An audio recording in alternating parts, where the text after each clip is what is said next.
అసలు ఈ దాడులేంటి, ఈ దహనాలేంటి, ఈ పెట్రోల్ బాంబులు విసురుకోవడాలేంటి, ఇదేం కల్చర్, ఏ సమాజంలో ఉన్నారు, ఏం సాధించాలని అరాచకం, అసలు పల్నాడుకు ఏమైంది? పల్నాడుకేమైంది? ఎందుకీ హింస, ఎందుకీ అరాచకం, ఏ కాలంలో ఉన్నాం, ఎటువైపు పోతున్నాం? ప్రపంచమంతా నాగరికత వైపు నడుస్తుంటే పల్నాడు మాత్రం వెనకడుగులేస్తోందా? ఎన్నికల సీజన్లో ఏ ప్రాంతంలో అయినా కాస్త హీట్ ఉంటుంది. రాజకీయ పార్టీల మధ్య పోటాపోటీ వాతావరణం సహజం. నేతలు కార్యకర్తల మధ్య సై అంటే సై అనిపించడమూ కామనే. నామినేషన్ ప్రచారం, పోలింగ్ నుండి రిజల్ట్ వరకు అదే హీట్ కొనసాగుతుంది. కానీ ఈ హీట్ కో లిమిట్ ఉంటుంది. పల్నాడులో కొన్ని రోజులుగా అన్ని లిమిట్స్ చెరిగిపోయాయి. ఒక్కసారి విజువల్ చూడండి. ఎక్కడో అరాచకం రాజ్యమేలే రాష్ట్రాల్లో ఇలాంటి ఘటనలు చూస్తూ ఉంటాం. కానీ ఇది మన ఏపీలోనే ఒక వారం 10 రోజులుగా చూస్తున్న పరిస్థితిది. రాళ్లు పోగేస్తున్నారు, కర్రలతో సై అంటున్నారు, కొంగు బిగించి మరీ పదండి పదండని మహిళలంటున్నారు. ఎక్కడికి పోతున్నారు ఈ ఆడాళ్లంతా? ఈ లుంగీ వీర్లెక్కడికి? ఎవరిపై దాడికి దిగాలని? అవతల పక్కనున్న ప్రత్యర్థులెవరు? పోలింగ్ రోజు ఆ తర్వాత ఇదే పరిస్థితి. టీడీపీ వైసీపీ వర్గాల మధ్య ఘర్షణల కారణంగా పల్నాడు జిల్లాలో అనేక ప్రాంతాల్లో దాడులు జరిగాయి. కర్రలు, రాళ్లు, రాడ్లు, కత్తులు, పెట్రోల్ బాంబులు, నాటు బాంబులతో ఒకరిపై ఒకరు దాడులు చేసుకున్నారు. చాలా మందికి గాయాలయ్యాయి. పల్నాడు రక్తసిక్తమైందే. ప్రభుత్వ, ప్రైవేట్ ఆస్తులు భారీగా ధ్వంసమయ్యాయి. ఆఖరికి జిల్లా ఎస్పీపై కూడా వేటు పడిందే. ఒక్కసారి గమనిస్తే వీళ్లంతా సాదాసీదా మనుషులే. బీదా బిక్కి జనం, రెక్కాడితే కాని డొక్కాడని జనం, 1-2 ఎకరాల రైతులు లేదా రైతు కూలీలు. కాని స్థానిక రాజకీయం వీళ్లను అరాచకంలో భాగంగా మార్చేసింది. ఒకనాటి పల్నాటి రక్త చరిత్ర కొనసాగింపులో వీళ్లని భాగస్వాములు చేసింది. మే 13న ఏపీలో అసెంబ్లీ ఎన్నికలు జరిగాయి. అందరూ అనుకున్నట్టే పల్నాడుతో పాటు కొన్ని ప్రాంతాల్లో హింస చెలరేగింది. కానీ అనుకున్న దానికంటే, అధికార వర్గాలు ఊహించిన దానికంటే హింస కనిపించింది. గెలుపు ఏ పార్టీకైనా అవసరమే. కానీ ఇక్కడ ఏం చేసైనా గెలవాలి, ఎలా చేసైనా గెలవాలి. గెలుపు మాత్రమే కాదు, ఎన్నికల ప్రాసెస్లో అడుగడుగున ఆధిపత్యం చూపాలి. అదే ఈ దాడులకు కారణమైంది.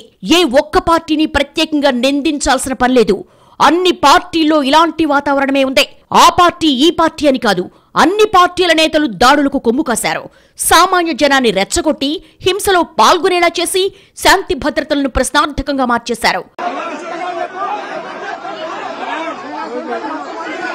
ఇక్కడ ఆలోచించాల్సింది ఒకటుంది. ఎన్నికలు కాగానే జగన్ యూకే వెళ్లారు, చంద్రబాబు మరో చోటికెళ్లారు, షర్మిల, పవన్ కళ్యాణ్ కూడా విశ్రాంతిలోనే ఉన్నారు. ఎమ్మెల్యేలు, మంత్రులు, ఎంపీలు ఎవరూ బయట కనిపించలేదు. ఎన్నికల ప్రచారంలో అలసిపోయిన నాయకులంతా ఈవీఎంలలో ఎన్నికల ఫలితం నిక్షిప్తం కాగానే విమర్శలు, ప్రతి విమర్శలకు చెక్ పెట్టి ఫ్యామిలీ టైంలో ఉన్నారు. కానీ ఈ సామాన్య జనం మాటేమిటి? పల్నాడు జిల్లాలోని మాచర్ల, సత్తెనపల్లి, గురజాల లాంటి చోట్ల జనం పిచ్చెక్కినట్లు రాళ్లతో మూకమ్మడి దాడులు చేసుకున్నారు. కర్రలతో తలలు పగులు కొట్టుకున్నారు. తమ నాయకుల కోసం, పార్టీల కోసం తమకు నచ్చిన వాళ్లను గెలిపించాలనే ప్రయత్నం కూడా సహజమే. కానీ ఈ రాళ్ల దాడులేంటి? ఈ అనాగరిక సంస్కృతి ఏంటి? ఈ పెట్రోల్ బాంబులు విసురుకోవడాలేంటి? ఈ దహనాలేంటి? ఏ సమాజంలో ఉన్నాం మనం? ఏం కాలంలో ఉన్నారు వీళ్లు? జనం కులాల లెక్కన విడిపోయి పార్టీల లెక్కన నిత్యం పొడుచుకు చేస్తున్నారు. మగాళ్లు కర్రలు, ఐరన్ రాడ్లతో స్వైర విహారం చేస్తుంటే ఆడాళ్లు వాళ్లకు కావలసిన రాళ్లు, రప్పలు సేకరించిస్తున్నారు. ఎన్నికలు పూర్తయిన వారం తర్వాత ఇప్పుడు ఎటు చూసినా పల్నాడులో ఓ ఉద్రిక్త వాతావరణమే కనిపిస్తోంది. తగలబడిన కార్లు, దగ్ధమైన బైకులు, ధ్వంసమైన సామాన్లు, గాయాలకు కట్లు కట్టుకుని జనం. ఒకనాడు పల్నాడంటే పగ, ప్రతీకారమే. కత్తులు, నాటుబాంబులతో దాడులు కామన్. కానీ ప్రపంచం మారుతోంది. ఈ కల్చర్తో అక్కడ కొన్ని తరాలు నష్టపోయాయి. తమ విలువైన జీవితాన్ని కేసులతో వృధా చేసుకున్న 100 మంది అక్కడ కనిపిస్తారు. ఇప్పుడు మళ్లీ కొంతకాలంగా కనిపిస్తున్న పరిస్థితి ఆందోళనకరం. కొద్ది రోజుల్లో ఎన్నికల ఫలితాలొస్తాయి. నేతలు పదవులు తీసుకుని రాజధానిలో సెటిల్ అవుతారు. అప్పుడప్పుడు వచ్చి చేతులూపి వెళ్లిపోతారు. ఇప్పుడు కత్తులు దూసుకున్న జనం పరిస్థితి ఏంటి? అంతా అక్కడే ఉండాల్సిన వాళ్లు నిత్యం పగలు ప్రతీకారాలతో రగిలిపోతూ చివరకు ఏం సాధిస్తారు? ఏ దరికి చేరతారు? పల్నాడులో జనం వేసుకోవాల్సిన ప్రశ్న ఇది. పోలింగ్ పూర్తయి వారం దాటినా పల్నాడులో ఉద్రిక్తత తగ్గలేదు. నాయకులంతా ప్రశాంతంగా ఉన్నారు. కానీ జనమే కొట్టుకు చేస్తున్నారు. జనమే విడిపోయారు. జనమే కేసుల్లో ఇరుక్కున్నారు. దశాబ్దాల క్రితం పల్నాడులో ఏం జరిగింది? ఇప్పుడు అది ఎలాంటి ప్రభావాన్ని చూపుతోంది? ఒకప్పుడు అనంతపురం, కడప, కర్నూలు ప్రాంతాల్లో ఇలాంటి వాతావరణం ఉండేది. ఫ్యాక్షన్ రాజకీయాలు, హత్యలు, దాడులు, ప్రతిదాడులు ఉండేవి. ఇటు పల్నాడులో కూడా ఈ తరహా పరిస్థితులే ఉండేవి. అయితే రాయలసీమలో పరిస్థితులు చాలా వరకు సర్దుమణిగాయి. కానీ పల్నాడు మాత్రం మారలేదు అనిపిస్తోంది. మే 20న సిట్ పల్నాడులో హింసపై నివేదికిచ్చింది. ఇప్పటికీ కొన్ని చోట్ల కర్ఫ్యూ వాతావరణం కనిపిస్తోంది. ఒకసారి చరిత్ర చూద్దాం. పల్నాడంటేనే 80-90 దశకాల్లో తెలుగు రాష్ట్ర ప్రజలు ఉలిక్కిపడేవారు. తలలు తెగిపడే వాతావరణం కనిపించేది. అంత భయంకరమైన ఫ్యాక్షనిజం పల్నాడు సొంతం. 3 దశాబ్దాల క్రితం కక్షలు కార్పణ్యాలతో రగిలిపోయిన పల్నాడులో మెల్లమెల్లగా పరిస్థితులు శాంతించాయి. రాజకీయాల్లో కొత్త నాయకత్వం రావడం, జీవన శైలి మారడం, ఆధునికత వైపు అడుగులేయడం, గ్రామాల్లో ఉన్నవాళ్లు పట్టణాలకు, పట్టణాల్లో ఉన్నవారు చదువుల కోసం ఇతర దేశాల బాట పట్టడంతో పల్నాడులో ఫ్యాక్షనిజం చాలా వరకు తగ్గింది. అయితే గొడవలు, గందరగోళాలు బయటకు పెద్దగా కనిపించకపోయినా పల్నాడంటే అదో సున్నిత ప్రాంతమనే భావన మాత్రం పోలేదు. ఎప్పుడు ఏ రూపంలో హింస మొదలవుతుందో, ఎటు నుంచి ఎవరి రక్తం పారుతుందోనన్న భయం కొనసాగుతూనే ఉంది. ఈ భయమే ఇప్పుడు నిజమైందే. పల్నాడులో మళ్లీ రక్తపాతం మొదలైందే.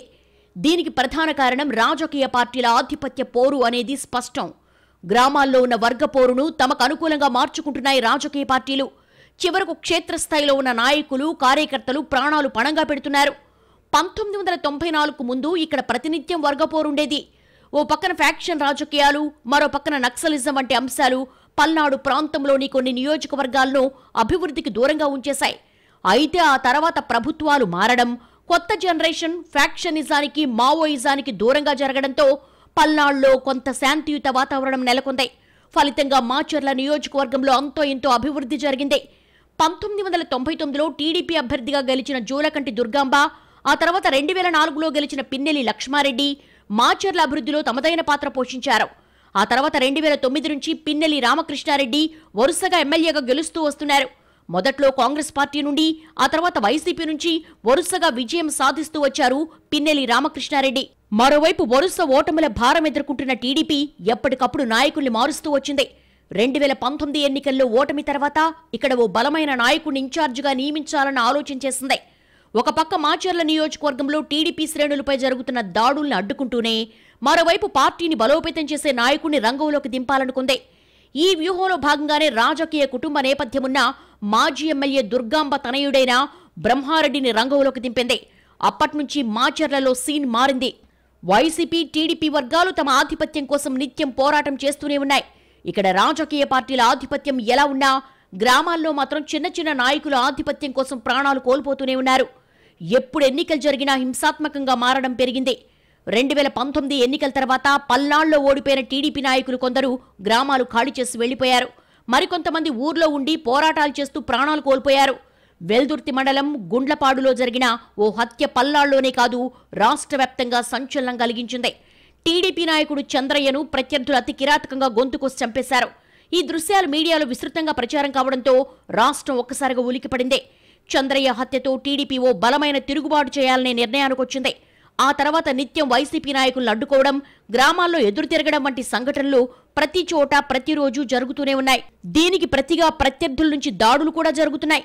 చంద్రయ్య హత్య తర్వాత కొన్ని నెలలకే జూన్ 3, 2022లో దుర్గి మండలం జంగమేశ్వరపాడులో జల్లయ్య అనే టీడీపీ నాయకుడిని హత్య చేశారు ప్రత్యర్థులు. ఇది వైసీపీ చేసిన హత్యనని టీడీపీ ఆరోపించింది. వరుస హత్యలతో మాచర్ల మొత్తం అట్టుడికిపోయింది. టీడీపీ నిర్వహించిన ఇదేం కర్మ రాష్ట్రానికి అనే కార్యక్రమం చినికి చినికి గాలివాన్లా మారి మాచర్లలో టీడీపీ కార్యాలయం దగ్ధమయ్యే వరకు వెళ్లింది. కర్రలు, పెట్రోల్ బాంబు సీసాలతో మాచర్లలో అరాచకం సృష్టించారు. ఇది ఏ పార్టీ వారు సృష్టించారు, ఎవరికి ఎవరు సమాధానం చెప్తారు? ఈ విషయాన్ని పక్కన పెడితే మాచర్ల జనానికి మనశ్శాంతి కరువైందనేది నిజం. అప్పుడు మొదలైన విధ్వంసాలు నేటికి కొనసాగుతూనే ఉన్నాయి. ఇప్పుడు ఎన్నికల తరుణంలో మరోసారి ఫ్రెష్గా తెరపైకొచ్చాయి. పల్నాడులో 2 దశాబ్దాల క్రితం వరకు ఫ్యాక్షన్ కలహాలుండేవి. ప్రత్యర్థుల మీద దాడులు, హత్యలు చాలా జరిగాయి. 7 హత్య కేసులు అప్పట్లో సంచలనం సృష్టించింది.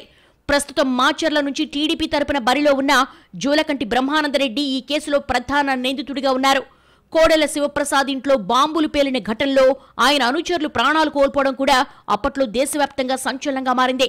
కోడెల హయాంలో ప్రత్యర్థుల నోరు నొక్కారని, కోడెల కుటుంబం ఇష్టారాజ్యంగా పెత్తనం చెలాయించిందన్న ఆరోపణలు చాలాసార్లు వచ్చాయి.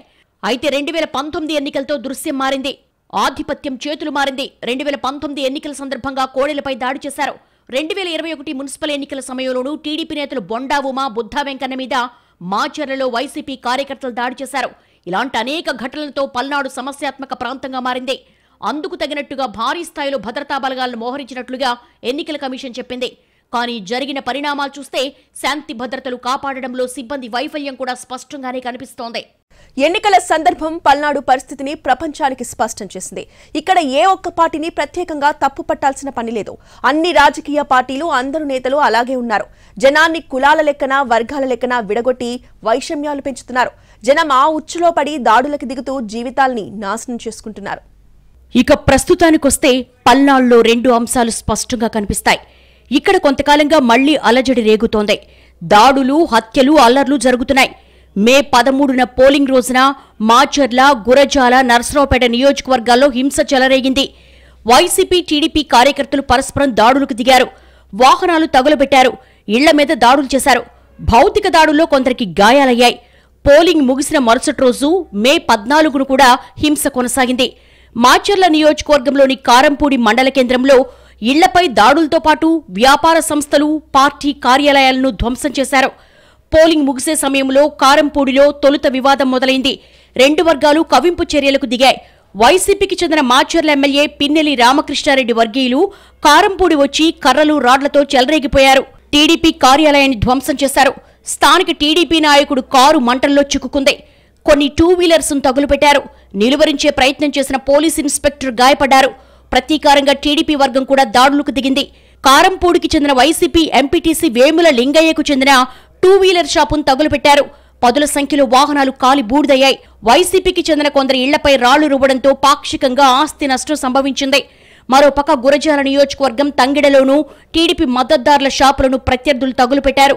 నర్సరావుపేటలో టీడీపీ శ్రేణులు వైసీపీ ఎమ్మెల్యే గోపిరెడ్డి శ్రీనివాసరెడ్డి ఇంటిపై దాడి చేశాయి. పోలీసులు గాల్లోకి కాల్పులు జరపాల్సిన పరిస్థితి వచ్చింది. అక్కడ 2 కార్లు తగులుపెట్టారు. కాలిపోయిన వాహనాలు, పోలీసులు వేసిన ముళ్ల కంచెలు, ధ్వంసమైన వ్యాపార సంస్థల భవనాలు హింసకు ఆనవాళ్లుగా కనిపిస్తున్నాయి. పోలింగ్ నాడు, ఆ తర్వాత కూడా ఇక్కడ దాడులు జరిగాయి.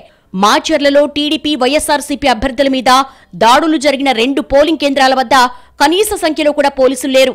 దాడులు నివారించే ప్రయత్నమూ కనిపించలేదు. దాడులు నివారించడంలో విఫలమయ్యారంటూ పల్నాడు జిల్లా ఎస్పీని కేంద్ర ఎన్నికల సంఘం సస్పెండ్ చేసింది. జిల్లా కలెక్టర్ను బదిలీ చేసింది. ఇతర కింది స్థాయి అధికారుల మీద చర్యలు తీసుకుంది. విచారణ కోసం ప్రత్యేక దర్యాప్తు బృందాన్ని ఏర్పాటు చేసింది. మరోపక్క ఎమ్మెల్యే పిన్నెల్లి రామకృష్ణారెడ్డి ఈవీఎంను ధ్వంసం చేసిన వీడియో బయటకు రావడం, ఈసీ ఆదేశాలతో పోలీసులు కేసు పెట్టడం లేటెస్ట్ పరిణామం. అయితే ఒక్క వీడియోనే ఎందుకు బయటపెట్టారు? అది కూడా 13వ తారీఖు నాటి వీడియోను 21 వరకు ఎందుకు బయటపెట్టలేదు? మిగిలిన వీడియోల సంగతేంటని వైసీపీ ప్రశ్నిస్తోంది. ఈ పరిణామాలు ఎలా ఉన్నా పల్నాడు ప్రాంతం ఏ దిశగా పోతోందనేదే ఇప్పుడు చర్చించాల్సిన అంశం. పేదరికం, పగలు, ప్రతీకారాలకు కేర్ ఆఫ్ అడ్రస్ గా పల్నాడు గతంలో పేరు మోసినప్పటికీ గడిచిన 4 ఎన్నికల్లో హింసాత్మక ఘటనలు తక్కువే నమోదయ్యాయి. కానీ గత 5 ఏళ్లుగా హింసాత్మక వాతావరణం పెరుగుతూ వస్తోంది. దానికి కులం కోణం కూడా జత కలిసిందే. చివరకు పార్టీల నాయకులు బాగానే ఉంటున్నారు, కానీ కార్యకర్తలే కేసుల్లో చిక్కుకుంటున్నారు. మే 19 నాటికి జిల్లా వ్యాప్తంగా 22 కేసులు నమోదు చేశారు. ఈ కేసుల్లో 3 నియోజకవర్గాల పరిధిలోని వైసీపీ, టీడీపీ నేతలు నిందితులుగా ఉన్నారు. వారిలో 19 మందిని అరెస్ట్ చేశారు. రాజకీయ నాయకులు తమ ప్రయోజనాల కోసం వ్యూహాత్మకంగా ఉంటారు. పార్టీలతో సంబంధం లేకుండా అన్ని చోట్ల ఇదే సీనుంటోంది. గ్రామస్థాయిలో ఉండే కక్షల్ని, కులాల గొడవల్ని తమకు అనుకూలంగా మలుచుకోవాలని చూస్తారు. ఈ ఉచ్చులో పడుతున్న సామాన్యులు రాళ్ల దాడులు, పెట్రోల్ బాంబులు విసురుకుంటూ కేసుల్లో ఇరుక్కుంటున్నారు. జీవితాల్ని నాశనం చేసుకుంటున్నారు. పల్నాడును కొన్ని దశాబ్దాలు వెనక్కు నెడుతున్నారు. ప్రపంచం మారుతోంది. నాగరికత వైపు అడుగులేస్తోంది. భిన్నాభిప్రాయాలు ఉన్నప్పటికీ కలిసి బతకడమే ఆధునికత. కానీ ఇక్కడ రాజకీయ నాయకులు స్వార్థ రాజకీయాల కుయుక్తులతో పైచేయి సాధించాలని, దాన్ని నిలబెట్టుకోవాలనే ప్రయత్నంలో సామాన్యులు బలవుతున్నారు. ఇప్పుడు కొన్నేళ్లుగా పల్నాడులో ఇదే కనిపిస్తోంది. ఈ ఎన్నికల సమయంలో ఇది మరింత స్పష్టంగా కనిపించింది. ఈ కల్చర్కు ముగింపు పలకకపోతే పల్నాడు యువత, తర్వాతి తరాలు తీవ్రంగా నష్టపోయే ప్రమాదం ఉంటుంది.